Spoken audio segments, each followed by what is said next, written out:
Selamat bertemu di dalam kasih-Nya Tuhan. Salam, salam. Ada sukacita sore hari ini. Biarlah damai sejahtera dari Allah Bapa kita dan kasih karunia dari Tuhan Yesus senantiasa melimpah di dalam setiap kehidupan kita, baik bagi Bapak Ibu yang hadir di gereja ini, tetapi juga bagi Bapak Ibu yang mengikuti ibadah ini secara live streaming di rumah mereka masing-masing. Puji Tuhan. Nah, ibadah pada sore hari ini akan disertai dengan perjamuan kudus. Bapak Ibu sudah mengambil perjamuan yang sudah disediakan di depan karena kondisi pandemi virus corona ini, sehingga Bapak Ibu dimohon untuk ambil sendiri-sendiri dan nanti kita akan makan perjamuan bersama-sama. Nah, sore hari ini firman Tuhan juga tentang perjamuan kudus. Bagaimana pada waktu itu Tuhan Yesus mengajak murid-muridnya untuk mengadakan perjamuan kudus. Maka kita akan merenungkan kebenaran firman Tuhan ini. Kita akan membaca di dalam Injil Lukas pasal yang ke-22 ayat 14 sampai dengan ayat yang ke-20. Injil Lukas pasal 22 ayat 14 sampai dengan ayat 20. Demikian firman Tuhan.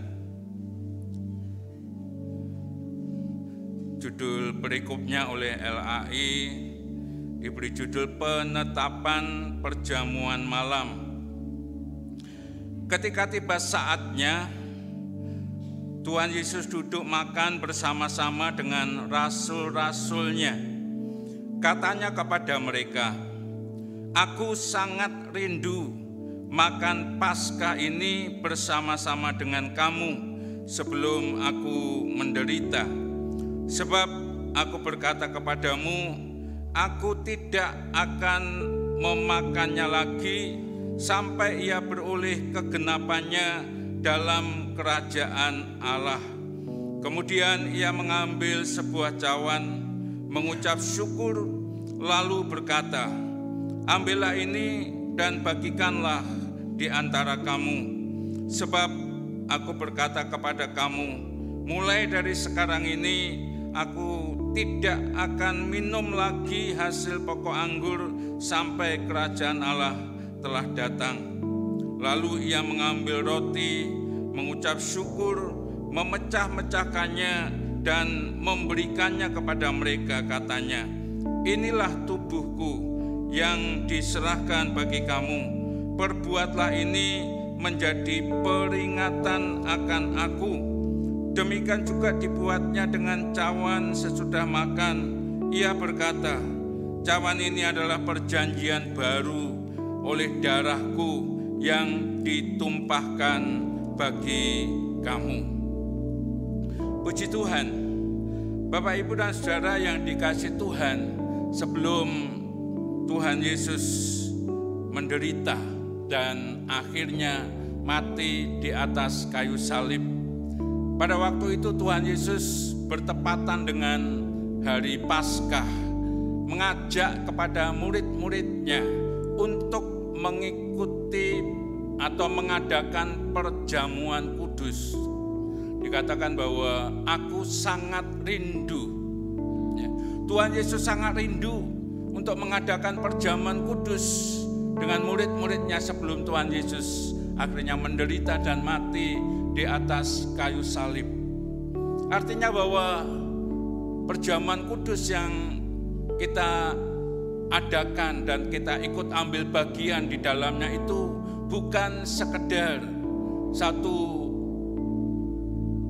kegiatan yang dilakukan oleh gereja, tetapi ini adalah satu kerinduan Tuhan. Tuhan Yesus rindu pada waktu itu dengan rasul-rasulnya, dengan murid-muridnya. Dan saya sangat percaya sampai hari ini pun Tuhan Yesus rindu untuk senantiasa mengadakan perjamuan dengan orang-orang yang percaya kepadanya. masuk kepada kita semua. Jadi kalau kita mengadakan perjamuan kudus itu karena kerinduan yang daripada Tuhan. Dan kalau Tuhan rindu untuk mengadakan perjamuan kudus bersama-sama dengan kita, pasti ada maksud-maksud tertentu yang baik bagi kita semua. Apa tujuan dan maksud yang baik yang daripada Tuhan Yesus, sehingga Tuhan Yesus selalu rindu dan mengajak kepada murid-muridnya untuk ikut ambil bagian di dalam perjamuan kudus? Salah satunya adalah tadi dikatakan oleh Tuhan Yesus di dalam ayat yang ke-19, inilah tubuhku yang diserahkan bagi kamu, perbuatlah ini menjadi peringatan akan aku. Jadi ketika kita ikut ambil bagian dalam perjamuan kudus, maka perjamuan kudus itu menjadi peringatan akan Tuhan Yesus. Menjadi peringatan akan Tuhan Yesus. Di dalam bahasa aslinya, peringatan itu bukan saja mengingat, ya, bukan saja mengingat tentang Tuhan Yesus. Kalau kita hanya mengingat, seringkali bisa sebentar ingat dan kemudian tidak ingat lagi, ya. Karena apa yang perlu kita ingat dalam kehidupan ini banyak, ya. Kalau kita hanya sekedar mengingat ada di dalam pikiran kita, maka itu bisa hanya sementara waktu, hanya sekejap waktu saja, ya. Tapi dalam bahasa aslinya, peringatan akan Tuhan itu bukan sekedar mengingat, tetapi juga turut serta, ya, surut serta dan larut dalam mengenang Tuhan Yesus. Turut serta dan larut dalam merenungkan tentang Tuhan Yesus, memikirkan tentang Tuhan Yesus, merasakan apa yang diperbuat oleh Tuhan Yesus, mengalami kuasa dari perjamuan yang disediakan oleh Tuhan bagi kita semua. Jadi kita turut serta, ya, kita turut serta, kita larut di dalam perjamuan itu bersama-sama dengan Tuhan, dan kita bisa mengingat, mengenang, merenungkan, merasakan secara pribadi akan kasih, kuasa dan anugerah yang Tuhan berikan kepada kita atas perjamuan kudus itu. Perjamuan kudus adalah bagaimana Tuhan Yesus telah mati di atas kayu salib, tubuhnya dipecah-pecahkan, darahnya dicurahkan bagi kita semua.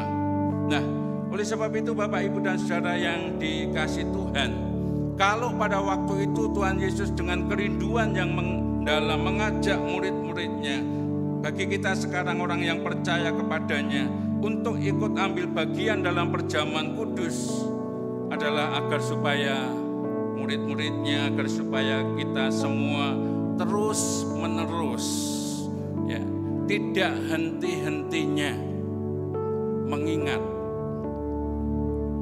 akan Tuhan. Kita terus menerus sepanjang kehidupan kita mengenang akan Tuhan, merenungkan akan Tuhan, memikirkan dan merasakan tentang karya agung Tuhan Yesus di atas kayu salib di sepanjang perjalanan kehidupan kita.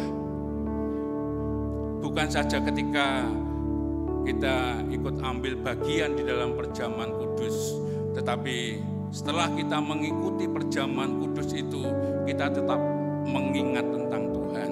kita tetap mengenang tentang Tuhan, kita tetap merenungkan tentang Tuhan, kita tetap bisa merasakan akan karya ilahi Tuhan Yesus yang sudah Tuhan berikan kepada kita semua. Ini yang dikehendaki oleh Tuhan bagi kita semua ketika kita ikut ambil bagian dalam perjamuan kudus. Bukan sekedar sesaat ya, kemudian kita menerima anggur roti, kemudian kita makan, kita minum, ya setelah itu selesai. Enggak ya, menjadi peringatan akan aku itu artinya bahwa kita terus menerus ikut ambil bagian ya, turut serta larut di dalam apa yang telah Tuhan berikan kepada kita semua. Nah, Bapak, Ibu, dan Saudara yang dikasihi Tuhan, dari apa arti untuk senantiasa menjadi peringatan bagi Tuhan? Yang pertama adalah agar supaya kita mengingat apa yang perlu kita ingat. Yang perlu kita ingat adalah kasih yang Allah berikan kepada kita semua. Ya. Yang perlu kita ingat melalui perjamuan kudus adalah tentang kasih-Nya Allah.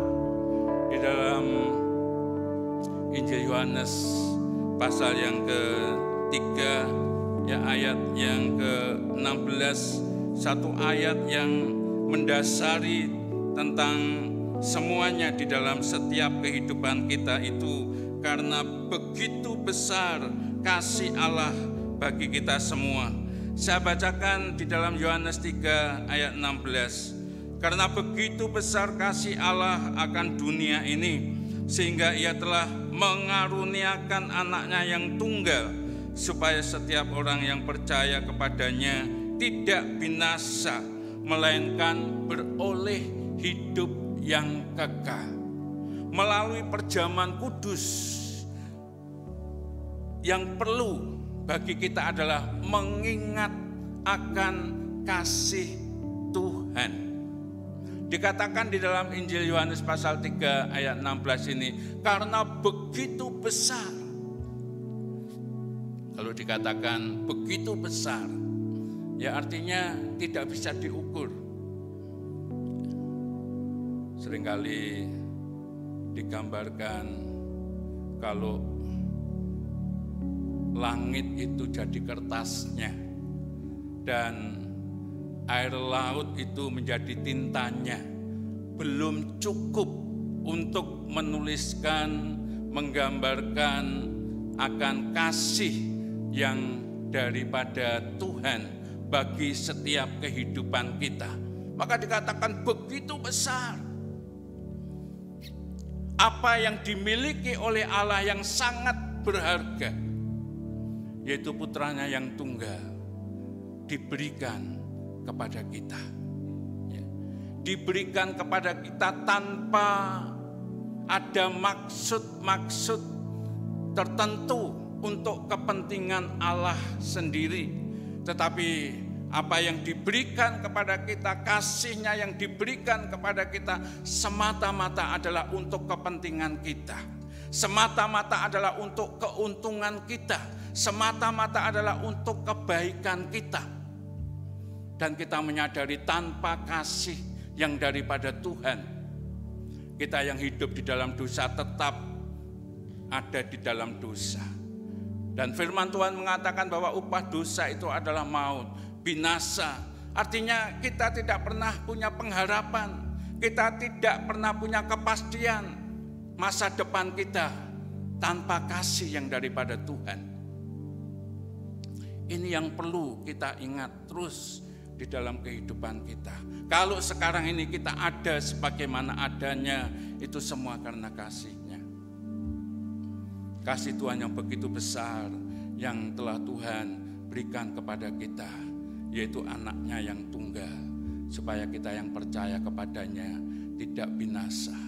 Dan kita oleh karena anugerah-Nya menjadi percaya kepada Tuhan itu bukan karena perbuatan baik kita, bukan karena usaha kita, bukan karena kekuatan kita, tetapi hanya oleh karena kasih yang daripada Tuhan.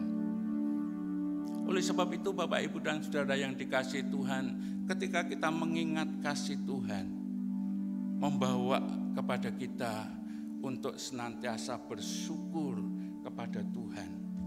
Dalam keadaan apapun, dalam situasi yang bagaimanapun, kalau Tuhan mengizinkan sesuatu terjadi dalam kehidupan kita, tidak bisa memisahkan antara kita dengan kasih-Nya Tuhan. Maka kita tetap harus bersyukur kepada Tuhan.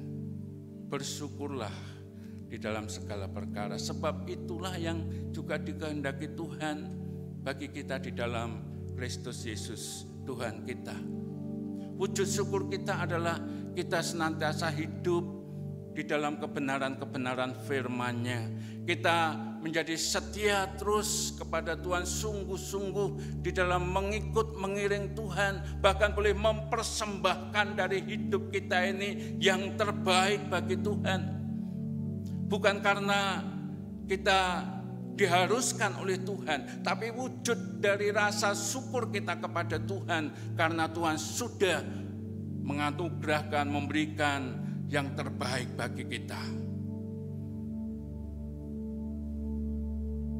Ketika kita ambil bagian dalam perjamuan kudus, menjadi peringatan akan daku, artinya kita mengingat betapa besar kasih Allah bagi kita semua.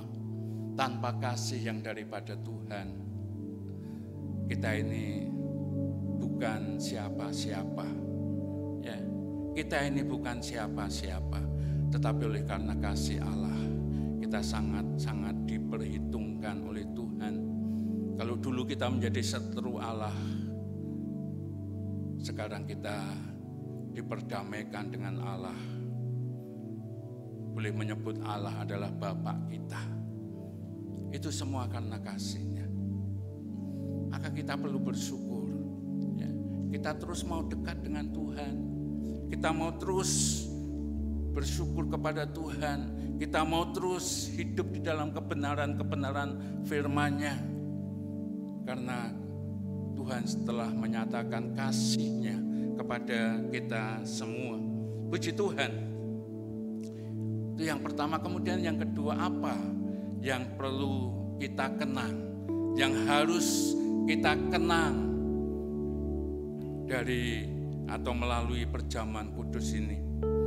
Yang perlu kita kenang adalah pengorbanannya Tuhan Yesus. Kalau tadi dari pihak Allah mengasihi kita dan kemudian mengaruniakan putranya yang tunggal, yaitu Tuhan Yesus Kristus. Nah, sekarang dari pihak Tuhan Yesus Kristus, yang perlu kita kenang adalah bahwa Tuhan Yesus sudah rela berkorban bagi kita semua.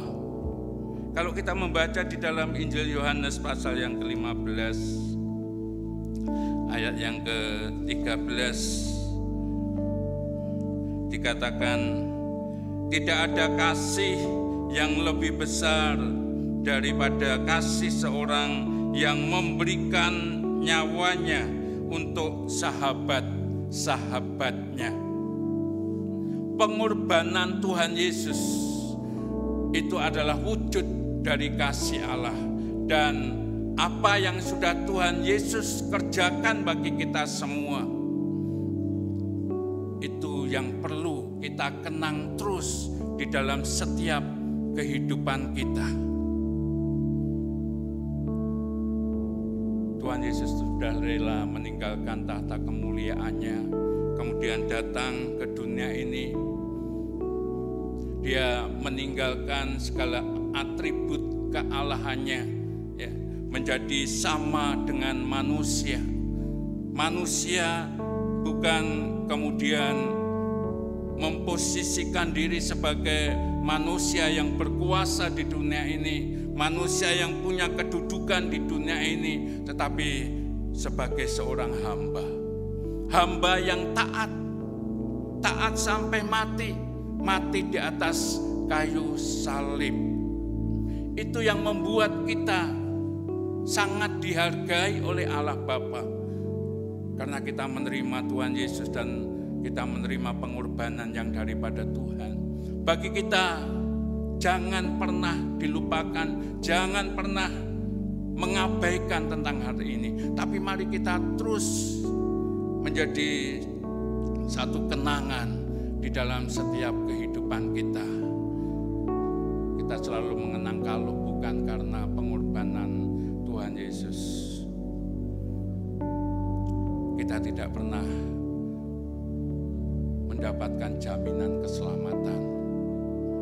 Kalau bukan karena pengorbanan Tuhan Yesus, kita tidak pernah diperdamaikan kembali dengan Allah. Karena dosa-dosa kita membuat kita terpisah dari Allah.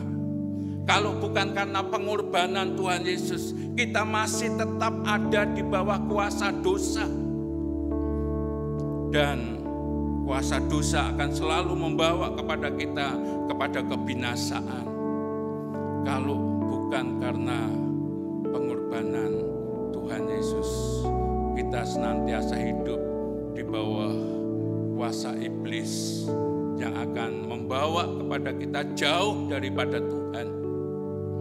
Tetapi karena pengorbanan Tuhan Yesus kemudian membawa kepada kita melalui Roh-Nya yang kudus kepada seluruh kebenaran-kebenaran firman-Nya. Kalau bukan karena pengorbanan Tuhan Yesus, darah Tuhan Yesus yang dicurahkan dan tubuh Tuhan Yesus yang dipecah-pecahkan, kita tidak pernah punya jaminan dalam kehidupan kita ini. Kalau kita lemah dikuatkan, kalau kita sakit disembuhkan, tidak akan pernah punya jaminan itu.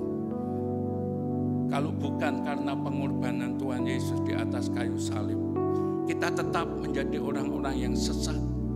Tetapi karena pengorbanan Tuhan Yesus di atas kayu salib, kita ini dikembalikan kepada pemeliharaan dan penggembalaan Sang Gembala yang agung, yaitu Tuhan Yesus Kristus. Bapak, Ibu, dan Saudara yang dikasihi Tuhan, ya, kita tidak bisa melupakan ini semua. Mari kita terus ingat di sepanjang kehidupan kita. Kalau bukan karena Tuhan rela berkorban di atas kayu salib, ya, kita ini bukan apa-apa dan bukan siapa-siapa. Tetapi karena pengorbanan Tuhan Yesus di atas kayu salib membawa kepada kita memiliki pengharapan, membawa kepada kita memiliki masa depan yang penuh dengan harapan. Baik ketika kita masih ada di dalam dunia ini, tetapi lebih-lebih nanti di kekekalan. Tuhan sudah sediakan tempat bagi kita sekalian. Ketika kita tiba saatnya dipanggil oleh Tuhan, atau Tuhan Yesus datang yang kedua kalinya, maka kita akan diangkat oleh Tuhan. Kita yang sudah mati dibangkitkan oleh Tuhan, diubah menjadi tubuh kemuliaan dan bertemu dengan Allah Bapa di dalam surga. Bapak, Ibu, dan Saudara yang dikasihi Tuhan, perjamuan kudus mengingatkan kita akan kasih Tuhan. Perjamuan kudus membawa kepada kita untuk terus mengenang akan pengorbanan Tuhan Yesus bagi kita semuanya. Oleh sebab itu, Bapak, Ibu, dan Saudara yang dikasihi Tuhan, kita harus sangat-sangat menghargai akan pengorbanan Tuhan. Bagaimana kita menghargai pengorbanan Tuhan? Jangan pernah menyalibkan Tuhan Yesus yang kedua kali. Artinya kalau kita sudah menerima anugerah yang daripada Tuhan oleh karena pengorbanan Tuhan Yesus, jangan pernah lagi kita melakukan pelanggaran-pelanggaran atas kebenaran-kebenaran firman Tuhan. Tapi hiduplah di dalam kebenaran firman Tuhan itu. Nurutlah kepada jalan-jalannya Tuhan, agar supaya hidup kita ini senantiasa berkenan kepada Tuhan. Dan sebagaimana Tuhan Yesus rela berkorban bagi kita, biarlah kita pun juga rela berbagi, berkorban bagi sesama kita. Apa yang kita lakukan, itu sama saja kita melakukan untuk Tuhan. Mari kita terus mengenang pengorbanan Tuhan Yesus melalui perjamuan kudus. Kita diajak untuk mengenang akan pengorbanannya. Melalui perjamuan kudus kita diajak untuk mengingat akan kasih-Nya. Tapi juga melalui perjamuan kudus kita terus diajak juga untuk merenungkan apa yang telah Tuhan anugerahkan kepada kita, merenungkan kasih karunia yang telah Tuhan berikan kepada kita.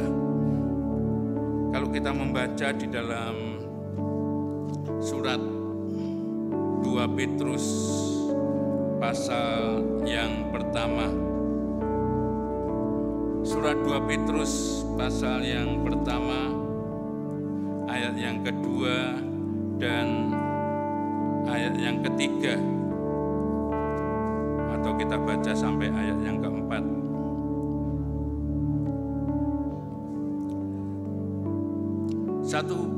Dua Petrus pasal 1 ayat 2 sampai dengan ayat yang keempat. Kasih karunia dan damai sejahtera melimpahi kamu oleh pengenalan akan Allah dan akan Yesus Tuhan kita. Karena kuasa ilahinya telah menganugerahkan kepada kita segala sesuatu yang berguna untuk hidup yang saleh oleh pengenalan kita akan Dia yang telah memanggil kita oleh kuasa-Nya yang mulia dan ajaib. Dengan jalan itu Ia telah menganugerahkan kepada kita janji-janji yang berharga dan yang sangat besar, supaya olehnya kamu boleh mengambil bagian dalam kodrat ilahi dan luput dari hawa nafsu duniawi yang membinasakan dunia. Melalui perjamuan kudus, Bapak, Ibu, dan Saudara yang dikasihi Tuhan, kita diajak merenungkan betapa besar kasih karunia yang daripada Tuhan, betapa besar anugerah yang telah Tuhan berikan kepada kita. Rasul Paulus mengatakan, karena kasih ilahinya telah menganugerahkan kepada kita segala sesuatu yang berguna untuk hidup yang saleh oleh pengenalan kita akan Dia. Tuhan telah menganugerahkan melalui kasih karunia-Nya segala sesuatu yang kita butuhkan di dalam setiap kehidupan kita. Kalau dikatakan segala sesuatu itu berarti tidak ada pengecualiannya. Amin, Bapak Ibu. Ya. Tidak ada pengecualiannya. Semua Tuhan sediakan bagi kita melalui pengenalan kita akan Tuhan Yesus. Apa yang kita kenal? Tadi kasih-Nya. Kita selalu mengingat kasih Allah yang diberikan kepada kita. Kita selalu mengenang akan pengorbanan Tuhan Yesus. Kita selalu merenungkan kan perbuatan-perbuatan Tuhan Yesus yang ajaib bagi kita semua. Sehingga di dalam setiap kehidupan kita ini kita diberi jaminan oleh Tuhan. Diberi jaminan oleh Tuhan. Jaminannya apa? Jaminannya adalah pemeliharaan yang daripada Tuhan, penggembalaan yang daripada Tuhan, kesehatan yang daripada Tuhan. Kita tidak lagi ada di bawah pengaruh kuasa dosa iblis yang akan membawa kepada kita dalam kebinasaan.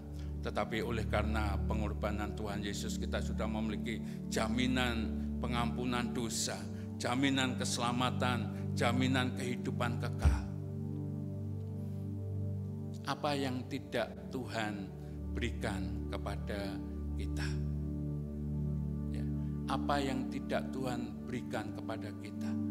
Bapak, Ibu, dan Saudara yang dikasihi Tuhan, semakin kita mendekatkan diri kepada Tuhan, baik itu melalui merenungkan firman-Nya, membaca firman-Nya, baik itu melalui doa-doa kita rindu untuk semakin dekat dengan Tuhan, semakin intim dengan Tuhan, baik itu melalui pujian penyembahan yang kita persembahkan kepada Tuhan. Itu akan membawa kepada kita untuk semakin bisa memahami, untuk semakin bisa mengerti, untuk semakin bisa bukan saja memahami, mengerti, tetapi juga merasakan di dalam hidup kita, mengalami di dalam hidup kita ini. Bukan saja janji yang kita miliki, tetapi kita akan mengalami penggenapan akan janji-janji Tuhan itu di dalam setiap kehidupan kita. Maka Rasul Petrus pun juga mengatakan di dalam surat 1 Petrus pasal yang kedua,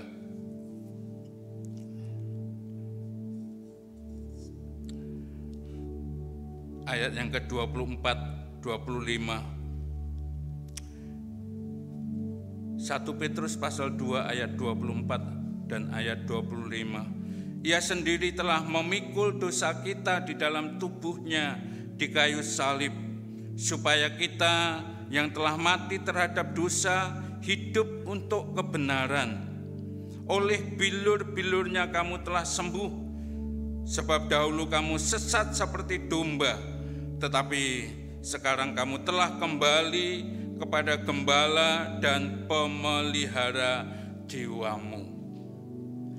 Ini adalah ungkapan yang timbul dari perenungan Rasul Paulus ketika Rasul Paulus masih bersama-sama dengan Tuhan Yesus dan kemudian menyaksikan sendiri bagaimana Tuhan Yesus mati di atas kayu salib. Janji-janji yang telah Rasul Petrus dengar daripada Tuhan, kebenaran-kebenaran yang Rasul Petrus dengar dari Tuhan digenapi semuanya. Maka dalam kesemuanya itu kemudian Rasul Petrus mengatakan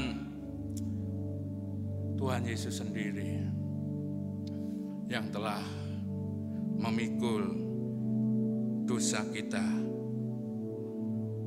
di dalam tubuhnya di kayu salib. Betul apa yang dikatakan oleh Tuhan, ya, betul apa yang dijanjikan oleh Tuhan. Kita tidak lagi ada di bawah kuasa dosa, karena semua dosa dan kuasanya telah dikalahkan oleh Tuhan Yesus di atas kayu salib. Itu yang direnungkan oleh Rasul Petrus. Dan di dalam setiap kehidupan kita, ketika kita membaca firman Tuhan, ketika kita membangun hubungan yang intim dengan Tuhan, Tuhan selalu akan mengingatkan kepada kita akan kebenaran-kebenarannya. Tuhan akan selalu mengingatkan kita akan janji-janjinya. Dan kita tahu bahwa setiap kebenaran firman Tuhan itu adalah ya dan amin, pasti akan digenapi. Dan tidak ada satu janji Tuhan pun yang tidak akan digenapi oleh Tuhan. Itu yang harus kita rasakan seterusnya di dalam setiap kehidupan kita. Dan kita rindu mengalaminya di dalam setiap kehidupan kita. Kalau Tuhan berkata oleh bilur-bilurku, engkau sudah sembuh. Dan kita renungkan dan kita berkata dengan iman, oleh bilur-bilurnya aku sudah sembuh. Kita yang sakit Tuhan memberikan jaminan kepada kita. Ketika kita percaya, maka kita akan mengalami kuasa mujizatnya. Kita pasti mengalami kuasa mujizatnya dalam kehidupan kita ketika kita percaya akan pengorbanan Tuhan Yesus. Melalui perjamuan kudus kita merenungkan tentang hal itu. Dan kita pasti akan mengalami apa yang telah dikerjakan oleh Tuhan di dalam setiap kehidupan kita. Kamu dahulu sesat seperti domba, tetapi sekarang kamu telah kembali kepada gembala dan pemelihara jiwamu. Ketika kita percaya merenungkan itu, kemudian menaruh iman, maka hidup kita ini ada di dalam penggembalaan. Hidup kita ini ada di dalam pemeliharaan Tuhan Yesus. Ya. Artinya kalau Tuhan Yesus yang mengembalakan kita, kalau Tuhan Yesus yang memelihara hidup kita, kita tidak akan pernah kekurangan. Sekalipun tantangan banyak, masalah persoalan ada, tetapi Tuhan tetap akan menyertai kita. Kalau Tuhan menyertai kita, Tuhan bukan berdiam diri saja, tapi Tuhan pasti menyatakan pertolongan demi pertolongannya kepada kita semua.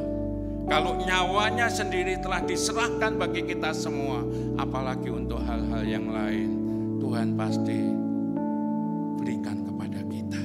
Amin Bapak Ibu. Ini yang perlu kita renungkan di tengah-tengah masa-masa yang sukar ini. Ya. Kita merenungkan betapa kasih-Nya Tuhan. Ya.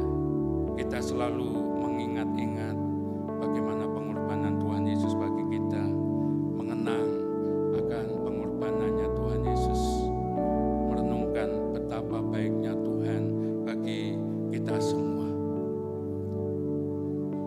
sehingga kita boleh merasakan, menikmati, mengalami berkat-berkat yang Tuhan sediakan bagi kita semua. Amin Bapak Ibu. Oleh sebab itu mari kita ketika mengambil bagian dalam perjamuan kudus itu bukan sekedar ambil roti, ambil anggur, kemudian kita makan minum bersama-sama, setelah itu selesai, tidak. Tapi melalui perjamuan kudus ini, mari kita mengingat akan kasih-Nya Tuhan, mengenang akan pengorbanannya Tuhan Yesus, merenungkan tentang kebaikan-kebaikan Tuhan, kasih karunia yang daripada Tuhan, anugerah yang daripada Tuhan. Tuhan menyediakan segala sesuatu yang kita butuhkan dalam kehidupan kita. Biar itu bukan saja sebagai satu janji, tapi kebenaran yang Tuhan genapkan dalam setiap kehidupan kita. Amin Bapak Ibu. Puji Tuhan, Tuhan memberkati kita sekalian.